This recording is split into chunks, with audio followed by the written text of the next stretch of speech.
Do you ever feel like the time spent making coffee could be better served making interactive music instead? So I've composed this piece in Reaper, and now I'm going to make it into an interactive piece of music. I do this by drag and dropping the whole project file into Reactional Composer, and it automatically converts it and renders every audio needed in the background. So not a single loop or stem needs to be exported. I added a macro that I named Danger because that makes sense for my game.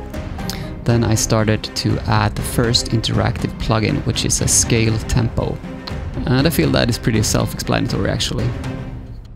Playback in Reaper has ended, and just to clarify, that was not necessary to have at all, it was just nice to have in the background.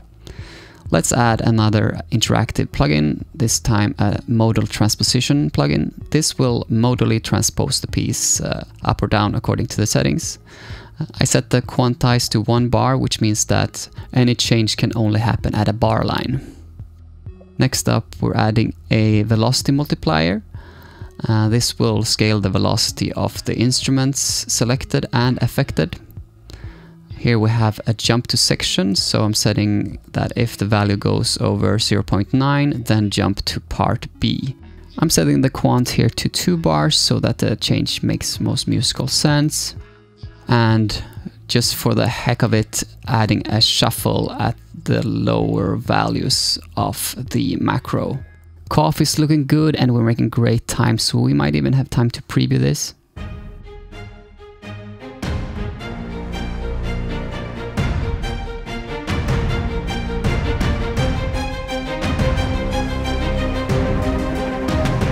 Cool.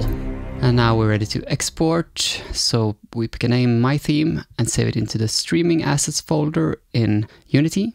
On Reactional Manager, we reload bundles, and then in the script set the parameter name to Danger, which is what we call our macro. And now we have interactive music in our game.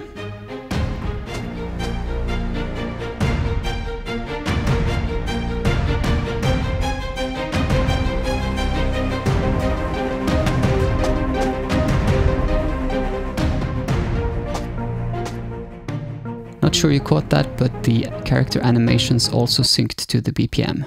And there you have it, folks. My coffee is done, and I managed to put in interactive music inside a game in less time than it took to brew. Have a lovely day, guys. Reactional.